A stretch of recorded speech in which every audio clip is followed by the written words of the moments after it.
Well, because I was trying to calmly leave and not cause a thing. No apologies necessary. He's bad boy now. Signing the bad boy.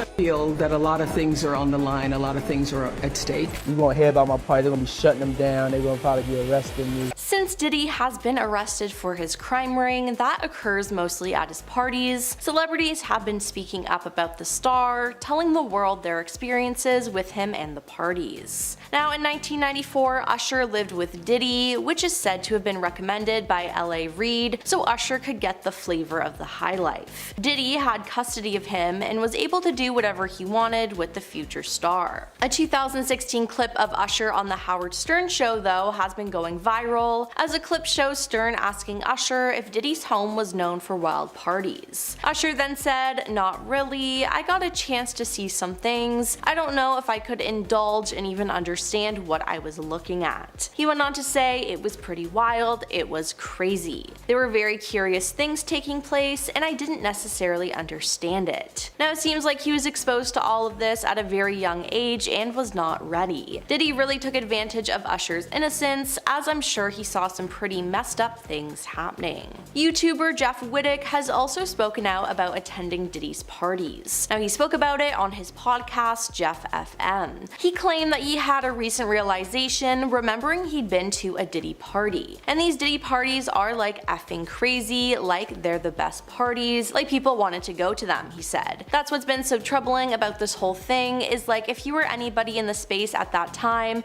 you'd be at one of those parties. Everybody went to those parties and people took pictures with him too. Like bro, if you were around in the mid 2000s and you saw Diddy at a Super Bowl, you'd take a picture with him. Now speaking of the party he attended, Jeff said he went to one of them with Amber Rose and his ex-girlfriend and remembers being confused over them getting dressed up. He continued by saying, "I'm like dressing up like I'm going to a normal party or whatever, like I got my effing polo with the collar pop, two of them, I've doubled up, and they're wearing this lingerie where their bodies are showing through, and I'm like, you guys are going like that," and they were like, "You don't understand these parties," and I did not understand. Now Jeff also said he witnessed people getting intimate at the party right in front of him, and he said he did not participate in that part, but he got super drunk. "It was just crazy, I was literally there and lived through it," he added. Now it seems like Ashton Kutcher knows something, but he's not willing to reveal it to the world. During a 2019 episode of Hot Ones, the host asked Ashton about Diddy's infamous parties. "I've got a lot I can't tell," he said. "Can't tell that one either, I'm actually cycling through them.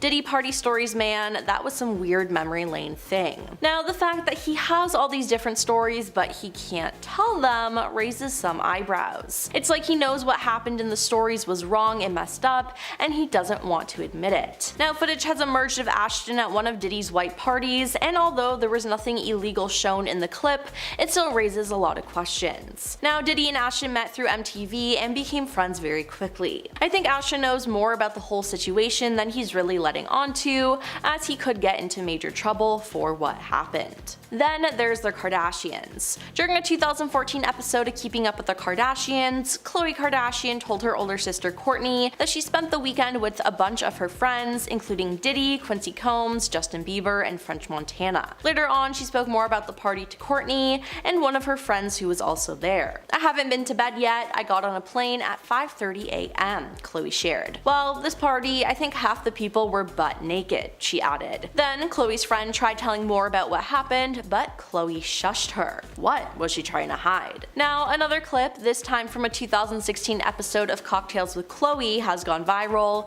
showing Khloe and Kourtney talking to Diddy. "Well, I know you're known for the parties. When you think of a party or a good time, you think of Puff," Khloe said. Now Diddy simply responded, "Yeah," to which Khloe added, "We've been known to party with you a few times." Kourtney asking, "Do you remember Diddy's birthday?" to which Kourtney admitted, "Yes, I forgot about that. That was an epic night too." Ray J was recently interviewed by Chris Como on the news station Como, and he opened up about his relationship with Diddy, having gone to many of his parties. parties. Ray J was adamant though that everything at these parties was normal. We've never seen the stuff that's being said and the stuff that people's finding out, like I've never been in the rooms that people are talking about and I never knew they existed, he said. Ray J then admitted Diddy's situation is unfortunate and he says the next generation of entertainers should learn from the Bad Boy Records CEO's mistakes and show more integrity and transparency. But just because Ray J didn't see the crimes happening doesn't mean that they weren't. According to a former music industry insider, Tom Swoop, he had been to the parties and posted about it on his YouTube channel. He broke down how the parties worked for viewers and claims that the parties were separated into tiers of access. There was general admission, then a series of tiers ending with entrance to the inner circle where the real partying went on. Now this allegedly included humiliating male and female guests on the promise of record deals or money. Now it sounds like Ray J was part of the general admissions tier and wasn't exposed to all the bad things happening behind closed doors. In a resurfaced video from 2010, Russell Brand said that Diddy took him on an enforced holiday when the pair were working on the movie Get Him to the Greek. Diddy is new to me, right? He said at the time. He looked after me, he took me on an enforced holiday to Vegas. He's a very intense man because I think he comes from nothing and now he's very, very powerful. People that do stuff like that, they're very intense. Now, I like him, he's very influential, he explained, adding that saying no to Diddy was difficult. Say that you don't want to do something and Diddy wants you to do it, it's really hard to not do that thing. You still do it because you think, don't upset him, he said. He's an influential person, he may ask you for loads of favors and you can't say no to him. That's my worry, pressure, he added. I don't want to be nobody's B, I work too hard in life, not even Diddy's B. Now, Russell has been accused of similar crimes as Diddy has been, which is just something to note. And finally, Rodney Jones was a producer on Diddy's last album and he filed a lawsuit against the star. He accused the rapper of mistreating him and exposing him to several crimes. In an August interview with Rolling Stone, Rodney called Diddy a monster and said he is hiding, afraid that he will have his life ended for speaking up against the star. He's a monster, he told the magazine. He'll do whatever necessary to get what he wants. He doesn't take no for an answer. He told me himself, I'll smack my mama. Anyone who can say that even jokingly is a monster. He's nothing to be played with. For a person whose brand is Love Records and changed their name to Love and named their kid Love, he doesn't show love, he's just marketing. He went on to say that he is afraid of Diddy. I got threats, I've never had so much hitting me at once. Diddy has a lot of people on his payroll in a lot of different positions. He's very connected, it's made me nervous traveling, he said. Diddy though has denied all of this.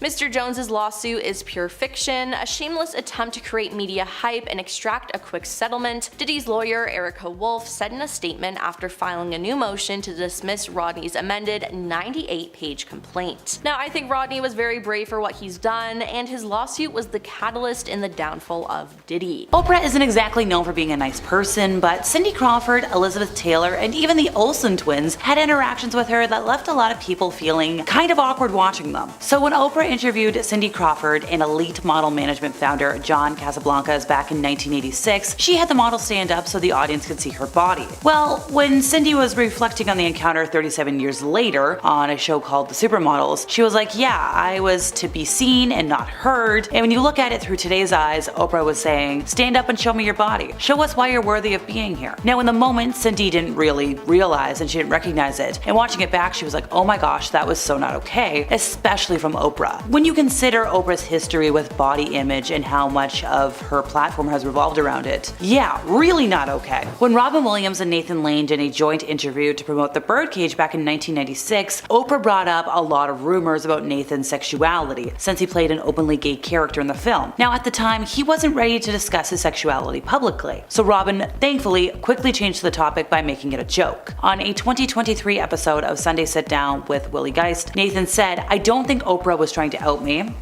Alexa speaking, I think she was. But Nathan said to Robin beforehand, I'm not prepared. I'm so scared of going out there and talking to Oprah. I'm not prepared to discuss that I'm gay on national television. I'm not ready. And Robin was like, oh, it's alright. Don't worry about it. We don't have to talk about it. We won't talk about it. And he mentioned how Robin swooped in and diverted Oprah and went off on a tangent and protected him because Robin was a saint. Loved Robin Williams. Never heard a bad thing about him. In 1988, Elizabeth Taylor playfully shut down Oprah's attempts to get her to address dating rumors, and Oprah teased her about her refusal to give a straight answer. Reflecting on the interview, which she called her worst years later, Oprah was like, oh yeah, it's painful to watch. For many reasons, including my bad hair. Oprah, it's hard to watch for other reasons, not just your bad hair. Now, she explained that before the interview, Elizabeth Taylor specifically asked Oprah to stay away from questions about her relationships. And then Oprah was like, well, it's kind of hard to do when you're Elizabeth Taylor. You've been married 7 times. To her credit, she later apologized to me. Yeah, in private probably. I'm sorry, I think women should have as many relationships as they want, as many marriages as they want. Go nuts! In February of 1993, Oprah landed the first live televised talk with Michael Jackson in 14 years. She asked the unthinkable in an hour-long television special, which portrayed an eccentric but vulnerable star. To understand the enormous buzz that an interview with Michael Jackson generated in February of 1993, you gotta understand the context, folks. Since the mid-1980s, people speculated that Michael Jackson wanted to become white, that he had bought the Elephant Man's remains, he slept in an oxygen chamber, he married Elizabeth Taylor, he suffered from anorexia, his best friend was a monkey, the monkey was telepathic, and that he was a virgin. Never before had a celebrity provoked so much fascination or so many utterly bizarre headlines. Michael Jackson had never responded to anything, except through his songs. For instance, Leave Me Alone, one of my personal favorite songs, from his 1987 album Bad, was the first song in what became something of a subgenre for him. Michael taking media harassment and responding to it through his music. And that's how it went until February 10th of 1993, when, sitting across from Oprah Winfrey in an ABC Live special, he responded. According to Oprah, this conversation was unscripted, uncensored. After addressing how Michael felt going from an adorable prodigy and growing up through the industry, she laid the groundwork to address the singer's controversial physical appearance. And then after that, she was firing away. She was like, oh, is it true that you sleep in an oxygen chamber to stay eternally young? Did you buy the Elephant Man's remains? She went through a litany of crazy headlines, all of which Michael Jackson was like, nope, absolutely not. They did talk about facial appearance and presentation as well. And in the most awkward part of the entire interview, Oprah took up the topic of the singer's love life. She said,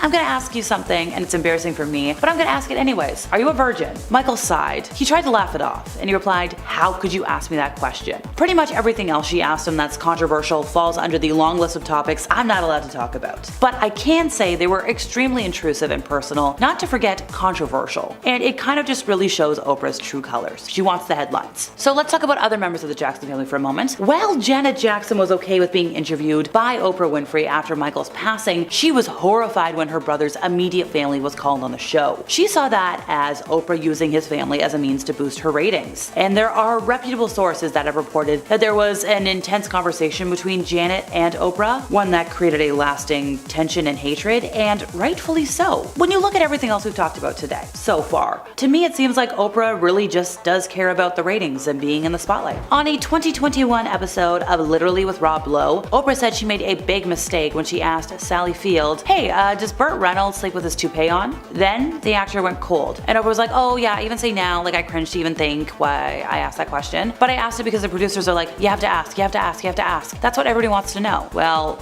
Sally shut down and Oprah could not get in again. Look, I don't know. I'm not an interviewer, but I think there's a lot more eloquent ways that topic could be broached if you need to ask it. Yes, I know Oprah is not known for her subtlety. I think we've established that by now. But still, time to go back in time to 2004 when Mary-Kate and Ashley Olsen were the biggest thing in media, and Oprah had them on her show because that's what you do. They had a media empire. At the time of the interview, rumors have been circulating that Mary-Kate was suffering from an eating disorder. And later that year, she did spend time in a rehab facility to receive treatment for a health-related issue. Good on her for taking care of herself. But Oprah said, point blank, oh, I know there's a rumor that's recently surfaced that upsets you, right? You know, the one about eating? Which also, the fact that it upsets you, maybe we shouldn't bring it up. And Ashley quickly jumped in to try and shield her sister, saying, yeah, you know, people are gonna write what they're gonna write. We try not to read the good or the bad because it just comes with the territory. Either you're too fat, too skinny, and people are just gonna write what they... And she was interrupted by Oprah. She didn't give it a chance to finish it or try to distract. Oprah was like, well, what size are you, by the way? And you could see both sisters looking extremely uncomfortable. And Ashley once again tries to deflect. She's like, size? Like, we're both petite. And it's fair, they were very. And then Oprah was like, oh, that's so interesting. She's like trying to joke it off, the fact that she interrupted and is just being very pushy. She's like, I'm obsessed with size. And you're like, I really don't know. And then Mary-Kate pipes up because she knows that she's the one who needs to speak, sadly. And she's like, you know, I really don't know. If we were obsessed with our size, it'd be like, I don't know, a different story. Like, take a hint, Oprah. Move on, find something else. Most recently, Toni Braxton took aim at Oprah, alleging that the TV titan was mean to her way back in 1998. Tony was having some financial problems and Oprah was like, we're gonna poke at this. She said that the chat on TV severely damaged her reputation because Oprah made some choice remarks about overspending, which was around the time when Braxton declared bankruptcy. So this all came to light in a taped interview for VH1. It was a behind the music special, and Tony said, she was so freaking mean to me, I was in shock. And this is the funniest statement, folks. She said, I hear you have Gucci flatware. I'm Oprah Winfrey and I don't have Gucci flatware. And Tony was like, well, you don't have Gucci flatware because you didn't want to buy it. It's not because you couldn't afford it. And Braxton was like, yeah, she made me feel this big. Like, okay, great. You don't have it. I don't have it. Big whoop. With all this new alarming news of Diddy coming out, people are looking back at his old interviews, and one he did with Oprah where he refused to answer a question is concerning to say the least. Now, Diddy has gone by many different names. His legal name is Sean Combs. He then changed his middle name to Love at one point. He's gone by Puff Daddy, Puffy, P. Diddy, and Diddy. Why all these names?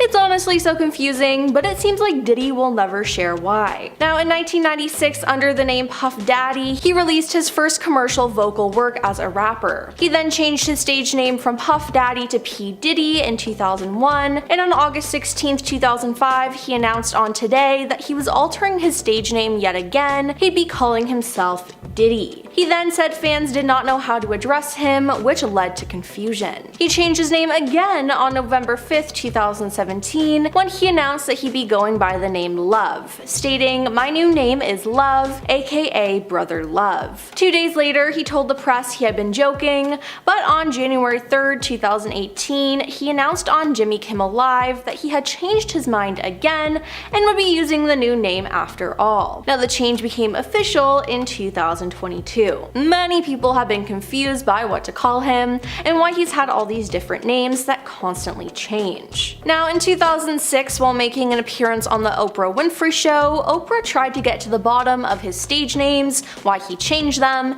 and what they meant. Diddy, though, was not going to give up that information. Diddy said, "It's a nickname somebody gave me. I've never told anyone that, but I know you get people to tell you everything, Oprah. But I can't look you in the eye and explain that one." Now, he shoved the question aside and said, "It's just a silly name." It was made pretty clear here that he didn't want to share the deeper meaning and significance of his stage name. Now, what is strange is that Oprah did not probe him anymore and just accepted that she wouldn't get an answer. Diddy then said, "I'll answer every other question except that one." Now, in his other interviews, he's opened up about his many nicknames. He told Jet magazine in 1998 that he had a temper when he was younger, and his friends started calling him Puffy. While speaking with CNN, he shared, "I've had different name changes because I only just grew up in a neighborhood where everyone had nicknames. My first nickname was Puffy," and he said he was given the nickname Puff as a child because he would huff and puff when he was angry. Now, it seems like his name will remain just one more secret that Diddy keeps from the world. Now, I don't know why he's making it such a big deal though.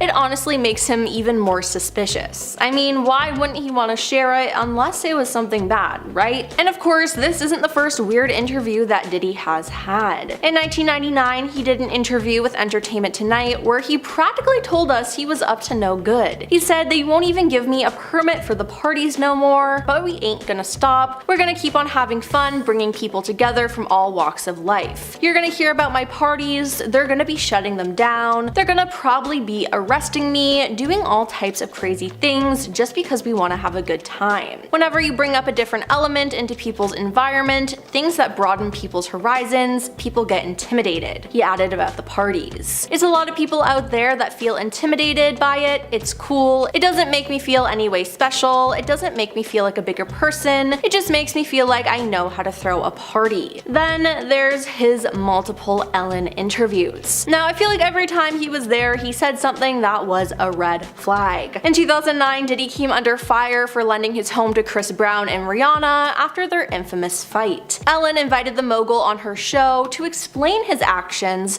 as she found them irresponsible due to the risk of sending the wrong message to young fans. Now, Diddy immediately took a defensive stance stance following Ellen's remarks, saying, "Because I know both of them and it's my house, and I'm allowed to give my house to anyone I want to. I'm the type of person who doesn't cast judgment on somebody, so if friends ask me for a favor, then I'ma be there for a favor, as long as I know the energy of the favor is positive." Now, in between his answers to Ellen, Diddy is seen on camera visibly upset and scowling at the audience. After the segment though, Ellen and Diddy decide to break into a dance number, and it's honestly just so weird. Now, the fact that Diddy was defending the situation with Chris and Rihanna isn't that surprising considering everything he did to his ex-girlfriend, Cassie Ventura. Him and Cassie dated on and off for 10 years and broke up officially in 2018. In November 2023 though, Cassie filed a lawsuit against Diddy for mistreating her and taking advantage of her during their relationship. Mr. Combs vehemently denies these offensive and outrageous allegations, he said at the time. But after the case was settled, less than 48 hours after it was filed, I may add,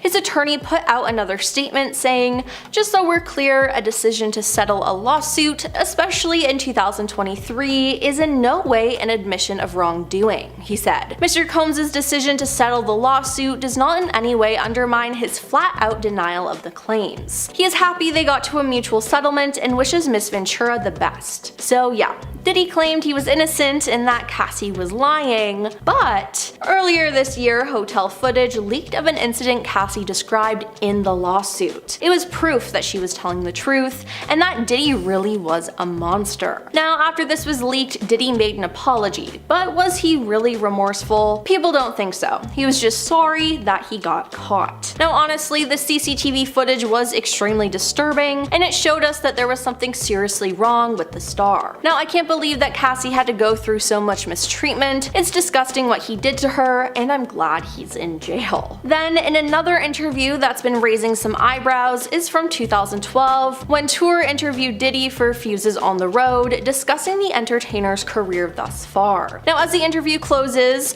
Tour asks Diddy, "Do you think that people really know you?" To which Diddy dramatically responds, "Nah, people don't really know me, and that's by design." Tours then becomes curious and asks, "So who is this person, the Sean Combs we don't know?" Diddy's consistently maintained smile then disappeared before he offered an answer with a deadpan look, "We have yet to find out. You have to come along for the ride. That's the whole part of the journey. That's the whole part of entertainment. You don't rock with a brother for 20 years and stop. Now you gotta see this movie all the way through, baby." Yeah, so that just really proves that Diddy was able to trick the public into thinking that he was a great person while he knowingly did horrible things behind the scenes. Now, Diddy finally got arrested in September though for his involvement in a crime ring that dates back to 20 years ago. Since he's been locked up, more details about the case have been leaked, and hundreds of victims have come forward with lawsuits against the star. Again, Diddy is denying everything, but he did the same thing with Cassie, and it turns out that she was telling the truth, so I have a hard time believing that he's truly innocent in all of this. His trial is set for May 5th, 2025, and many different celebrities have been brought up in connection to Diddy. I guess we'll just have to wait and see what happens with the case, but it is not going to be pretty. Diddy is in trouble with the law, but it seems like all these other celebrities are too, like Prince Harry, Usher, and Leonardo DiCaprio. A lot of celebrities were named in lawsuits against Diddy, and one of those people just so happened to be Prince Harry. Yup, you heard that right, a member of the royal family has ties with Diddy. Now, Diddy is said to have drawn guests to his infamous parties through his VIP associations with celebrities such as famous athletes, political figures, artists, musicians, and international dignitaries like British royal Prince Harry, according to the legal notice. Now, there's no suggestion of any wrongdoing by the prince, and his name is only mentioned once in the documents as an example of a well-known celebrity associate of Diddy. Now, both Harry and his brother Prince William were pictured with Diddy and Kanye West in 2007 after the musicians performed in the concert for Diana at Wembley Stadium. Now, Harry hasn't been accused of anything, but just being associated with Diddy is a huge red flag. While there are anonymous or redacted celebrities named in one of the suits, it's not too difficult to figure out who they are. While Chris Brown isn't named specifically in the court documents, he's referenced as one of two redacted figures, redacted R&B singer, who was specifically specifically alleged to have been in Mr. Combs' Los Angeles home, consorting with girls and adult workers. Another clue that points to it being Chris is the footnote at the bottom of that same page, which reads, Grammy Award-winning R&B singer who had trouble with law enforcement after mistreating a Bajan billionaire. Then, like Chris, while Meek Mill wasn't named specifically in court documents,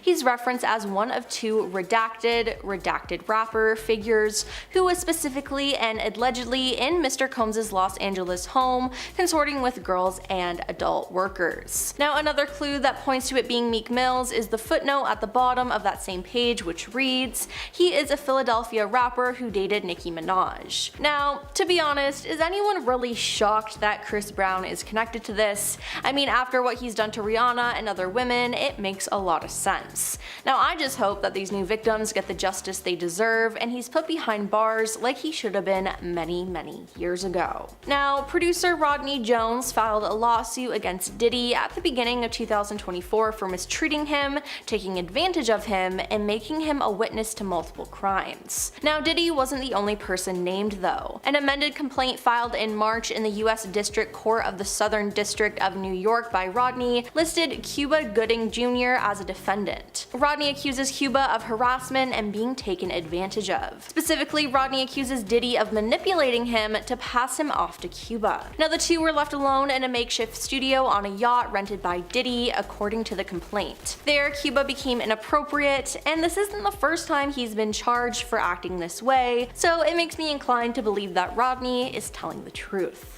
The CEO of Universal Music Group and the father-in-law to Sophia Richie, Lucian Grange, is also listed as a defendant in Rodney's amended complaint. He is accused of aiding and abetting Diddy. Rodney says that as CEO, Lucian had a duty to ensure that the financial support they provided to Diddy and Love Records was not being used for adult workers, substances, and alcohol. Now, attorneys for Lucian have filed a motion to dismiss, in which they call the accusations offensively false. In a sworn statement to the court, he called the accusations completely untrue and absurd, and said that he plans to pursue both plaintiffs and his counsel for having made such false accusations. Now, he also pointed out that he is the CEO of a multinational public company and is not involved in the day-to-day operations of the company's thousands of agreements. And Justin Dior Combs, Diddy's 30-year-old son, has been linked to helping his father commit crimes. Justin has been accused of soliciting adult workers as well as engaging in freak-offs. It's also been said that Justin and Diddy were the only two people present in the room when a man named G was injured at a recording studio, so this implies that one of them hurt G. Now, Justin was at Diddy's Los Angeles home when it was raided by feds, and he was seen handcuffed on the lawn outside, though he was not arrested. Justin's lawyer said that the complaint was utterly bonkers on his radio show Beyond the Legal Limit. It's clearly written in an effort to get as much publicity as possible, not only for the case but for the lawyer whose name I don't even remember, literally some maniac, he said. Now, Misa Hilton, the mother of Justin and an ex-girlfriend of Diddy, spoke out against the raid. She posted on social media, "The overzealous and overtly militarized force used against my sons Justin and Christian is deplorable," she wrote. "If these were the sons of a non-black celebrity, they would not have been handled with the same aggression. The attempt to humiliate and terrorize these innocent young black men is despicable. Enough is enough." She then said her son's attorney is investigating to determine if the force used by law enforcement was excessive. "We will fight for justice utilizing every imaginable source. I'm not okay with the propaganda," she wrote online. Now, in a statement released a day after the raids, a lawyer representing Diddy called the raids a gross overuse of military-level force, adding that there was no excuse for the hostility exhibited by authorities or the way his children and employees were treated. But yeah, it seems like Justin was involved with a lot of the stuff his father did, and I'm sure he'll be joining him in prison soon. Then there's Usher. Usher has known Diddy for a long time, as in the early 90s when he was a young star, he was sent to live with the already established Diddy in New York City at his Puffy Flavor Camp, where he was expected to learn the ropes of the industry. During their time together, Diddy served as Usher's mentor, and Diddy taught him a lot alright, like how to party. Usher has never spoken negatively about Diddy and has even joked about his time living with Diddy in interviews, implying that he was exposed to an adult lifestyle well beyond his years. While the singer has been frank about his experiences, sharing that he went there to see the lifestyle and saw it, he has never expanded further on Diddy's parties. In an interview with Howard Stern, Usher revealed that living with Diddy was pretty wild. He went on to say there were very curious things taking place, and I didn't necessarily understand. Then when Stern asked him if he would send his kids to Diddy's camp, Usher's response was a resounding hell no. But after Diddy was arrested, it appeared that Usher deleted all of his tweets and his Twitter account altogether. Later though, he made a post saying he was hacked, but the timing was just extremely suspicious. And Leonardo DiCaprio is someone else who's been linked to Diddy. There's photos of Leo in attendance at his parties, and in the past, Diddy once named Leo as the #1 person on his white party invitation list, which raises some eyebrows. I mean, you just don't say that about anybody. Now, people have been looking at Leo strange, but a source close to him says he has not been in contact with Diddy for years, saying he never attended freak-offs and has nothing to do with the case. Now, the pair were last seen together in 2019 when Leo attended Diddy's 50th birthday party. The source went on to say Leonardo DiCaprio has absolutely nothing to do with any of this. He attended a few of his parties back in the early 2000s, but literally everyone did. They were not freak-offs, they were big house parties. Leo was at the start of his career at the time and has moved way past his partying. He has nothing to do with any of that world, so for anyone to assume that he'll get roped into this based on a few grainy photos that are more than 20 years old is ridiculous. Oprah Winfrey has been spotted in a video from 1998 inviting Hollywood stars to one of Diddy's infamous parties. Now, she appears in the video clip inviting guests to the star-studded bash, Diddy's 29th birthday, and she is joined by other well-known celebrities gushing over the star and his multi-million parties. Now, this is not a good look for Oprah. Now, Oprah has had many controversies throughout her life, but being involved with Diddy might be the final nail in the coffin when it comes to her career. She and Diddy have appeared together at numerous charity events, and Oprah has featured Diddy on her show, where they discuss not only his career, but also his charitable efforts. Now, this appearance helped elevate Diddy's message about social responsibility and community engagement, which is kinda ironic if you think back to it now. Now, this isn't the first time Oprah has been linked to some horrible men in the entertainment industry that have ended up behind bars. I mean, it's starting to become a pattern. When she was asked about this, she said she tried to focus less on the crimes and the victims' stories, and instead inside the bigger picture, which a lot of people had issues with. Her former friend Seal took to Instagram to call her out for her suspicious behavior. "You have been a part of the problem for decades, but suddenly they all think you're the solution," Seal said. "Oh, I forgot, that's right, you heard the rumors, but you had no idea he was actually doing those things to young starry-eyed actresses. My bad," he said. Yikes. Now, it seems like Oprah definitely knew what was going on.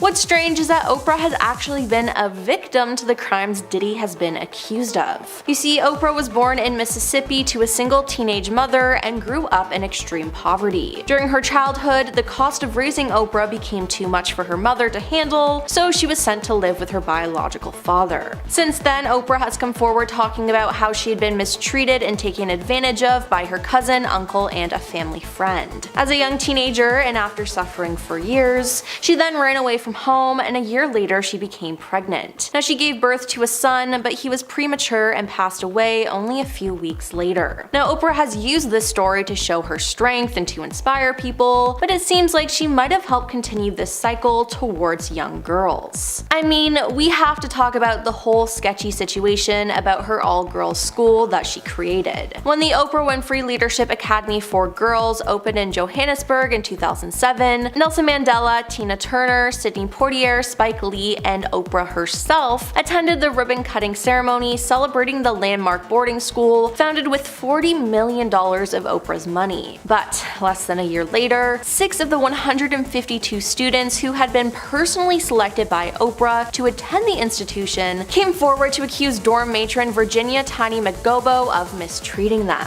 She was then arrested in November 2007 and released on bail, and she faced 14 different charges. "It has shaken me to my core," Oprah said of the returning to South Africa with a team of private detectives to investigate the allegations and personally speak with the girls. "This has been one of the most devastating, if not the most devastating, experiences of my life." Now it seems like she and the organization did not look into who they were hiring and how the operation was running. I mean, this whole thing could have been avoided. Now, following the first trial, Oprah was sued by the headmistress of the South African girls' school for defamation. She alleged that Oprah defamed her by implying that she covered up the mistreatment going on at the school. However, this case was later settled outside of court before an arranged trial, according to CNN. Now, that's not all that happened here though, as speculation of numerous missing girls from the academy have spread like wildfire across social media. Now, could Oprah have been taking the girls? That's definitely a possibility. Not to mention, parents also came forward with complaints about the school. In March 2007, some parents complained because they were only allowed to visit their children once a month, and the girls were only allowed to use their cell phones on weekends. One parent said, "It was a nightmare. We had only 2 hours to see my child. Surely this isn't a prison or an institution." Another mother said her homesick daughter was very upset over the rules. "Michelle phones me in tears sometimes, and then I don't know what to say to her." Shockingly, the school is still up and running, which is crazy considering all the scandals that have happened there. Then there's her canceled documentary. Oprah apparently spent a fortune to make sure the docuseries created about her never sees the light of day after clashing with Oscar-winning filmmaker and director Kevin McDonald over the project. As the Apple TV Plus deal was coming to an end, Miss Winfrey bought back the rights to her docuseries and has since decided to put the doc on hold, a spokesperson for Oprah told Page 6. In addition, another source said Kevin made the film, but Oprah didn't like it and he refused to change it, and Oprah has paid back her fee to Apple. Internet users reacted to the news that the documentary was putting on hold, and they were not impressed. Many questioned if Oprah was worried that some damaging information was set to become public. "Well, now isn't this sketchy?" one person wrote in Page 6's comment section. Another individual asked, "What is she afraid of or hiding?" Similar takes showed up on Twitter, as one person wrote, "What is Oprah hiding?" while another tweeted, "Oprah Winfrey shelled out a fortune to prevent a documentary release. Sounds legit, money talks, right? Not the truth." Yeah, I gotta say that this is pretty sketchy sounding. Then we know she's mistreated people in the past, whether it be celebrities, guests on her shows, or even her own stepmother. Yep, it was reported that she was accused of being heartless to her own stepmother after she was kicked out of the 5-bedroom South Nashville home she shared with Oprah's father for 14 years. Barbara Winfrey told Daily Mail that her life had been deliberately ruined by the talk show legend following a bitter divorce with Vernon Winfrey. "Oprah's a billionaire 3 times over, her help to live better than this," Barbara pointed out, adding she said publicly that she offered to sell the house and give me the proceeds, but that's a lie. She never said that. "Oprah owns property all over the world, so there's no reason to sell this house other than to spite me. It's a personal vendetta," she said. Now, legal papers claim that Oprah was involved in a conspiracy to separate her father and stepmother and essentially make the latter homeless. "What she has done is nothing short of evil, but she doesn't scare me. Her actions cause me to disrespect her," Barbara said. Now, it seems like Oprah is always at the scene of the crime, and online users have been convinced about her downfall for years. One online user posted this on Reddit, and I honestly have to agree with it. They said, "Oprah Winfrey is not a hero, nor should she be considered a role model. Successful, sure. A good role model, not really. She's nice, and she's certainly not an awful person, but she also consistently promotes individuals on her show who peddle pseudoscientific nonsense to a massive crowd of guests and television viewers, Dr. Oz being one of the most famous examples. The willingness to promote this type of content either means that the Oprah Winfrey Network is unwilling to do background research into these guests and their claims, or that they will promote whatever gets them the highest view count, making it rather low value and possibly harmful to pretty much anyone who watches the show. Why would anyone look up to someone who endorses science? Anyone who does even basic research into some of the so-called professionals that come on the show would realize they're spewing absolute nonsense. I don't know if this is unpopular or not, but I feel like a lot of people look up to her and think of her as both a pioneer and a good person. I don't see it. Lazy, unhinged, and disconnected from reality, or lazy and opportunistic.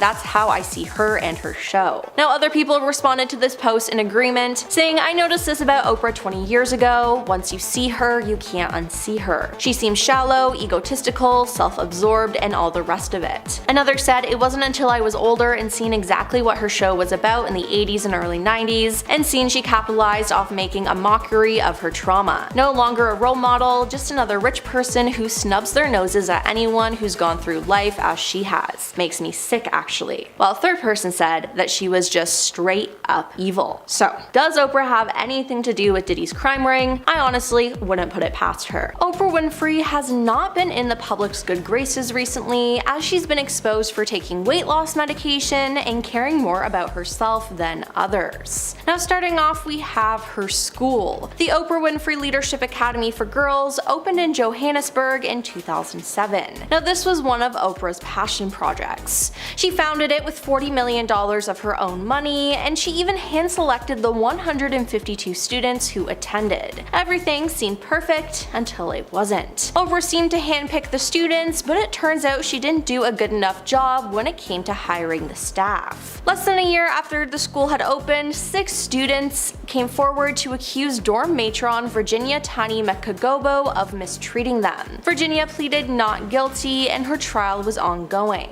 She was arrested in November 2007 and released on bail, and she faced 17 different charges. It has shaken me to my core, Oprah said, of returning to South Africa with a team of private detectives to investigate the allegations and personally speak with the girls. This has been one of the most devastating, if not the most devastating experiences of my life, she said. Now in the end, Oprah fired all the matrons no matter what. Now following the first trial, Oprah was sued by the headmistress of the school for defamation. She alleged that Oprah defamed her by implying that she was covering up the mistreatment going on at the school. However, this case was later settled outside of court before the arranged trial, according to CNN. Now that's not all that happened there though. Speculation of numerous missing girls from the academy spread like wildfire across social media, and then in March of 2007, some parents complained because they were only allowed to visit their children once a month, and the girls were only allowed to use their cell phones on the weekends. One parent said, "It's a nightmare. We had only 2 hours to see my child. Surely this isn't a prison or an institution." Another mother said her homesick daughter was very upset over the rules. "Michelle phones me in tears sometimes, and then I don't know what to say to her," she said. The school is currently still running, but I hope the girls are being treated better than they were before. Now, Oprah has always been made fun of for her weight, which is honestly just a shame. "It was public sport to make fun of me for 25 years. I have been blamed and shamed, and I blamed and shamed myself," she said. Now, one hurtful moment early in her career was when she landed on fashion critic Mr. Blackwell's list. "I was on the cover of some magazine and it said dumpy, frumpy, and downright lumpy," she said. "I didn't feel angry, I felt sad, I felt hurt, I swallowed the shame, I accepted that it was my fault," she said. Now, one controversial moment regarding her weight loss was in 1988 when she unveiled her new slim figure by taking off an oversized coat and wheeling out a wagon holding 67 pounds of animal fat, the amount she had lost in less than 5 months. Now, the episode drew huge attention, earning the highest ratings in the show's history. However, years later, Oprah expressed regret about it, stating that it was simply an ego trip and admitting that she eventually regained all the weight back. Then there's the fact for the past 10 years, Oprah has worked with Weight Watchers, a diet program that was all the craze. Although it has been criticized by a lot of people as being harmful and promoting disordered eating. With some people not liking her promoting this, she then came out in 2023 saying that she was using an unnamed weight loss medication, and that's how she was able to lose a lot of weight. So it wasn't the Weight Watchers, which made a lot of people feel lied to. Then in 2024, she decided to step down and stop working with Weight Watchers altogether. Many people are saying that she's a sellout and that everything she's ever stood for was a lie. And hey, I can't blame people for being upset over this. It's very likely that she's taking Ozempic or something Ozempic adjacent, which is actually a medication for people who are diabetics. A lot of normal everyday people can't afford to take this medication, and they also don't want to take it from people who really need it, aka diabetics. Now, I understand why people are so upset about this, as Oprah claimed for years that a specific weight loss program was working for her. She's lost a bunch of weight, and then she reveals it was all due to medication. I'm glad she's she's happy with her body, but it now feels like she tricked a lot of people into believing something that will never come true, and it's just scummy. Then there was her whole Maui fund. In August 2023, a series of wildfires broke out in Hawaii, predominantly on the island of Maui. The wind-driven fires prompted evacuations and caused widespread damage, ending the lives of at least 102 people and leaving 2 people missing. Now, after this happened, Oprah and The Rock came together to create their own fund to help victims, called People's Fund of Maui. It was to distribute cash directly to people who were affected by the wildfires on the Hawaiian island. Now, the 2 celebrities contributed an initial payment of $10 million to the fund and invited the public to contribute their own donations for the rest of it. Now, after it was launched, people started questioning why the celebs were asking everyday people to donate instead of their celebrity friends, or even them just funding it themselves. I mean, Oprah's net worth at the time was $2.5 billion. Yes, billion with a B. She could have given away so much of her own money, but she decided to ask others for help. Now, people started calling them out on social media, and instead of taking this critique, Oprah hit back and made things worse. All the online conversations being slammed, lies, conspiracy theories really took the focus off of what was the most important thing, and that was the people of Maui, she said on a CBS Mornings appearance. I was on the ground talking to lots of people, trying to figure out how do I best help. Now, the 2 celebrities thought about how they have both given to charity their whole lives and felt like starting with $10 million worked because it was enough to kick things off before opening the Maui Wildfires Fund up to people who wanted to help but didn't know how to. I was so excited about it. Then I got up the next morning and saw all this vitriol, and I was like, whoa, what happened here, she said. But yeah, people were angry, which again, I honestly don't blame them for. One person on TikTok called their video tone deaf, while another said, we can't afford it, but you can. And Oprah has also been called out recently for how she's treated her guests on her show, and one that stands out a lot is Michael Jackson. According to Oprah's website, 90 million people watched her February 1993 live primetime interview with Michael Jackson. It was his first interview in 14 years, and he used the opportunity to dispel rumors and explain the changes in his lifestyle and appearance. Michael said that his noticeable and gradually lightening skin wasn't the result of cosmetic and elective skin bleaching, but the effect of a genetic skin disease called vitiligo. Now, he also opened up about the mistreatment he suffered as a child at the hands of his father and former manager Joe Jackson, but one thing Michael refused to discuss with Oprah was his love life. He claimed to be dating Brooke Shields, and Oprah flat out asked him some very personal questions. "I'm a gentleman, that's something that's private," he said. "You can call me old-fashioned if you want, but to me that's very personal." Oprah then sensationalized a legal proceeding that Michael was going through, and his brother Randy Jackson came out and claimed that Oprah was airing episodes related to his brother's trial in 2005 to make him look bad in the public eye. Randy said that he believed that Oprah wanted to see Michael in jail, and apparently when Michael saw this, it was the last straw. It was then made clear that she could not and would not be trusted again. But after Michael passed away, Oprah was given access to Michael's former home after being granted an interview with his mother Catherine and his 3 children. Many people in the Jackson family were aware of Michael's distrust in Oprah, and they didn't want this interview to happen, and they especially disapproved of Oprah being allowed to film inside his home and conduct his kids' first interview ever, as Michael didn't like them being in the public eye. A source said Janet Jackson is furious. She thinks Oprah took advantage of Michael's children for TV ratings. Janet told her Michael would be heartsick that Oprah used his kids as pawns, they said to the National Enquirer at the time. The 2 women had a blistering blow-up during a telephone call on the day that the show was taped. When Oprah made it clear that she was going ahead with the interview, Janet screamed, "Oprah, you make me sick." Now, other family members of Michael have spoken out about their disdain for Oprah, and it seemed like Oprah was just trying to be an opportunist and didn't really care about anyone's feelings. Oprah Winfrey paid a fortune to Apple TV Plus chiefs to buy back the rights to a documentary about her life. Apple announced with great fanfare in 2021 that Oscar-winning filmmaker Kevin McDonald would be directing the documentary about the talk show host turned media mogul. However, sources say that McDonald, who teamed up with Winfrey's longtime producer Lisa Esprimer on the project, had clashed with the billionaire after he finished the film, and it's been on hold ever since. Kevin made the film, but Oprah didn't like it and he refused to change it, and Oprah has paid back her fee to Apple, at least according to a well-placed Hollywood source. While industry sources speculate Oprah would have to pay millions to get the rights to the documentary back, a source in the know denies that it was 7 figures. But here's the thing. Oprah's documentary is not the first high-profile release to be put on ice. Netflix's Years in the Making Prince documentary is being held hostage due to objections from the 7-time Grammy winner's estate. Looks like documentary making isn't exactly profitable these days. Oprah's been rightfully called out for using weight loss medication, despite being a longtime ambassador for Weight Watchers. The famous public figure has confirmed she uses an unnamed substance to help control her weight. This was in a revealing chat, and she said her new slim figure is thanks to the medication and a healthier lifestyle overall. She says, "I now use it as I feel I need it, as a tool to manage not yo-yoing."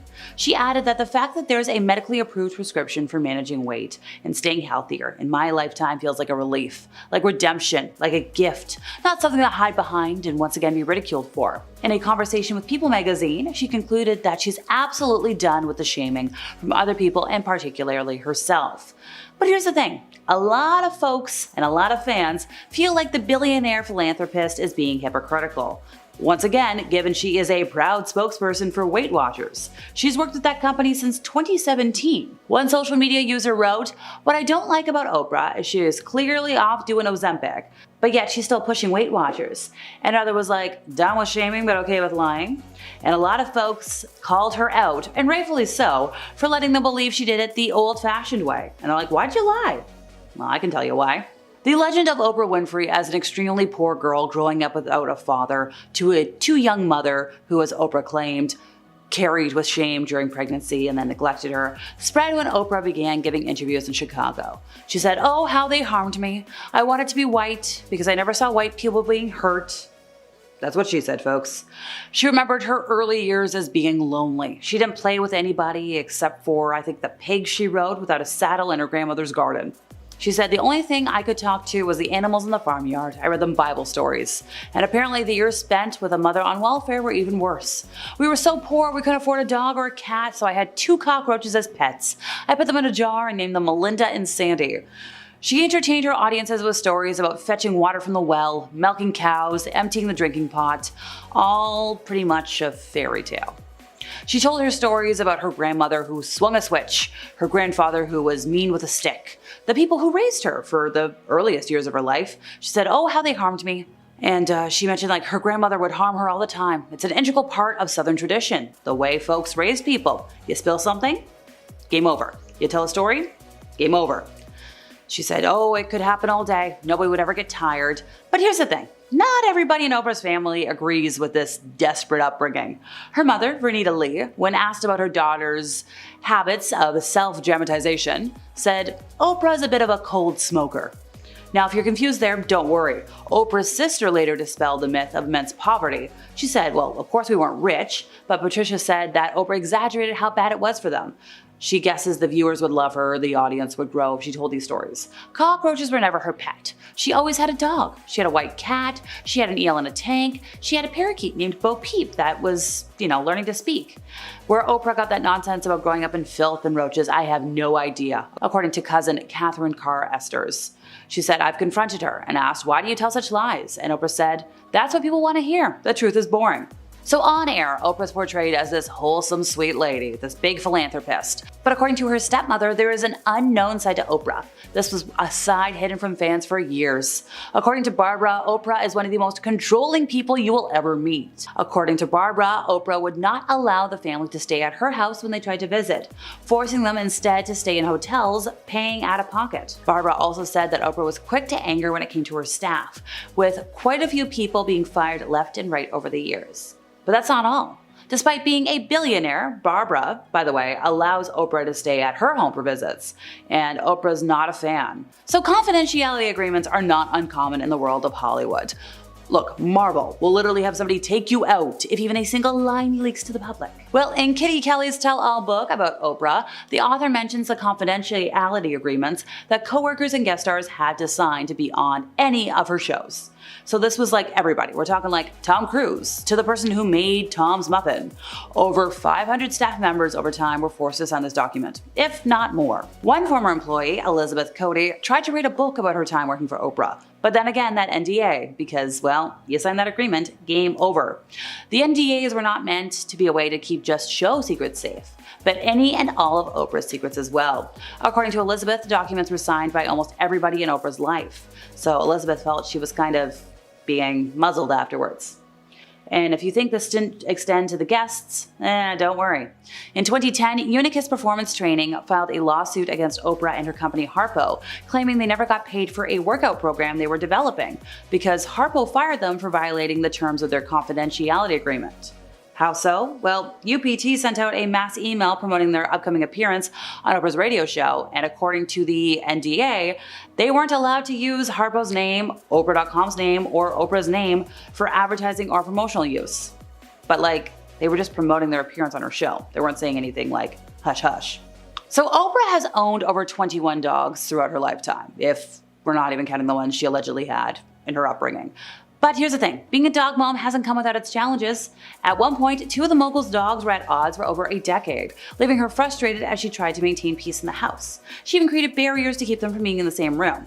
Thankfully, her relief came when she met Cesar Millan, the renowned dog whisperer, who transformed the household dynamic. He explained that her house was like maximum security because she had to separate the Cocker Spaniel, Sophie, and the Golden Retriever, Luke. Apparently, this was going on for 11 years. How did this happen? Well, Oprah's bond with Sophie was particularly deep. In 2011, she shared that one of her greatest teachers was Sophie. Sophie lived for 13 years and came to work with Oprah every day. She was there for every show, she was backstage at the Oscars and the Emmys. She even waited in the car if Oprah went to an appointment. She was so attached to Oprah that if Oprah even left her in a hotel room for 5 minutes, Sophie would start howling. She had separation anxiety, and it was really bad.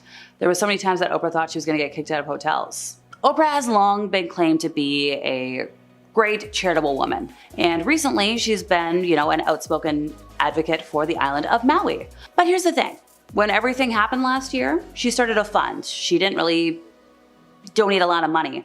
She was asking for you to give her your money to help everybody else. And a lot of folks were like, hey, why aren't people speaking up about this? Why aren't we calling Oprah out for being a phony? Folks were like, well, she's only really doing this because that's where her vacation home is. She doesn't actually care. And a lot of folks found that really shallow and really awful. If you haven't noticed lately, almost everyone has been hating on Oprah Winfrey. Why? Well, it has to do with past interviews, her beliefs, and her overall attitude. As we all know, the presidential election in the United States was last week, and Kamala Harris had a lot of celebrities promote her and go to her rallies. Now, one celebrity who endorsed her was Oprah, but the Washington Examiner had reported last week that Oprah's media company, Harpo Productions, had received a fee from Harris's campaign for the star-studded live interview in September. Now the price tag, $1 million. Now that is just crazy, and it has people upset at the star. Well, Harris's campaign sent out a bunch of messages to civilians asking for donations for the campaign, and fans are not happy that some of their money went to Oprah, who has a net worth of $3 billion.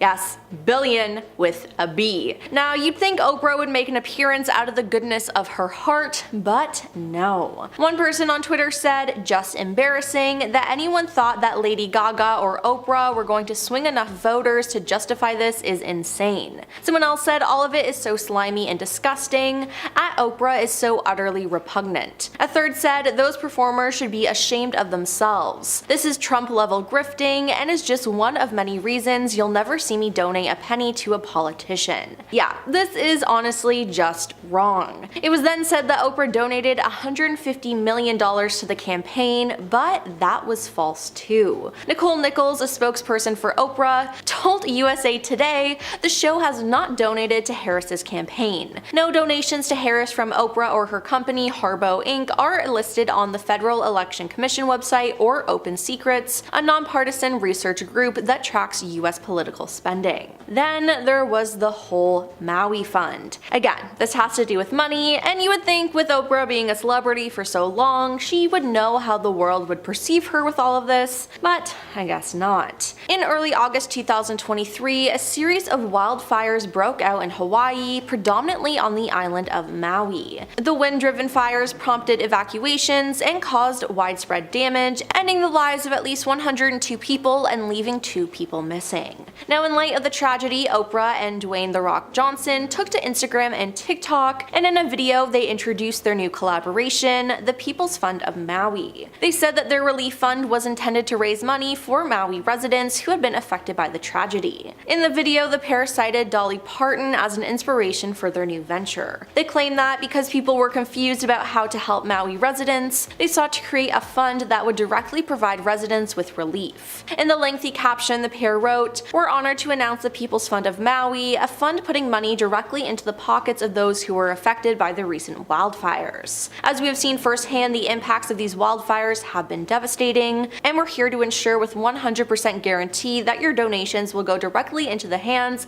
of Lahaina residents." Now, after this was launched, people started questioning why celebs were asking everyday people to donate instead of their celebrity friends or even them just funding it themselves. Again, Oprah has a net worth of $3 billion. Now people started calling them out on social media, and instead of taking this critique, Oprah hit back and made things worse. All the online conversations being slammed, the lies, conspiracy theories really took the focus off of what was the most important thing, and that was the people of Maui, Oprah said on a CBS Mornings appearance. "I was on the ground talking to a lot of people, trying to figure out how do I best help." Oprah and The Rock thought about how they had both given to charity their whole lives and felt like starting with a $10 million donation worked because it was enough to kick things off before opening the Maui wildfires funds up to people who wanted to help but didn't know how. "I was so excited about it, then I got up the next morning and I saw all this vitriol and I was like, whoa, what happened here?" she said. But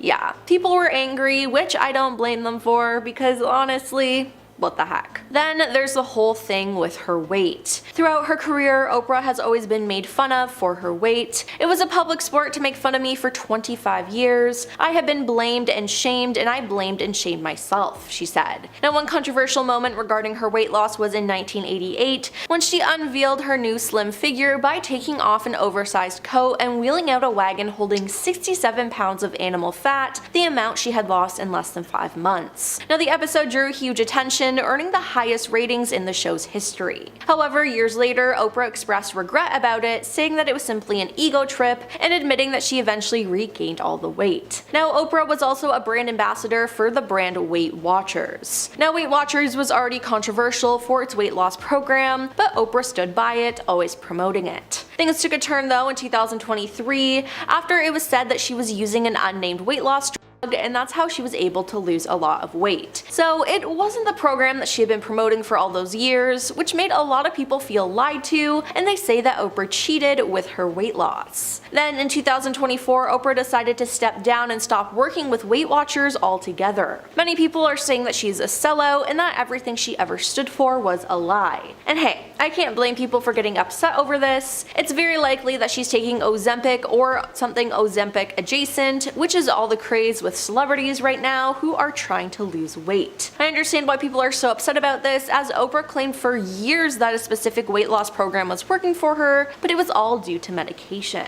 And then there's the fact that she's had certain guests on her show who people believe shouldn't have had a platform. Oprah made Dr. Oz famous as she made him a regular guest, promoted his books, and endorsed his advice on her show. As the Washington Post reported though, Oz provided a platform for potentially dangerous projects and fringe viewpoints aimed at millions of viewers, according to medical experts, public health organizations, and federal health guidance. Now, less than 1/3 of what he says on his show can be backed up by even the modest medical evidence, and nearly 4 in 10 of the assertions made on the show appear to be made on the basis of no evidence at all, which is not good at all. Now, with Oprah helping launch his career, he has hurt a lot of people with his fake medical advice. Now, someone else who's in the same situation is psychologist Phil McGraw, aka Dr. Phil. Dr. Phil first came on the Oprah Winfrey Show in 1998 and soon began appearing in a regular Tuesday segment to offer relationship and life strategy advice. In 2002, he launched his own syndicated daytime talk show, Dr. Phil,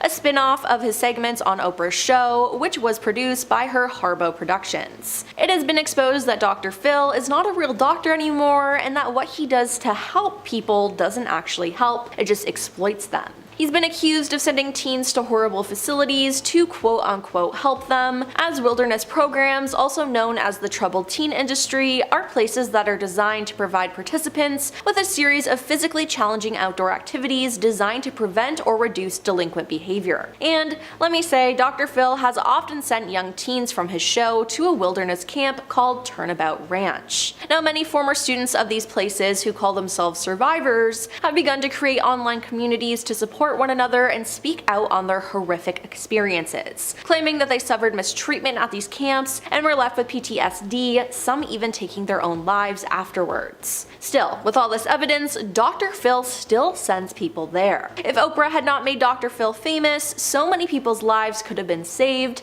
as it appears he's done more harm than good.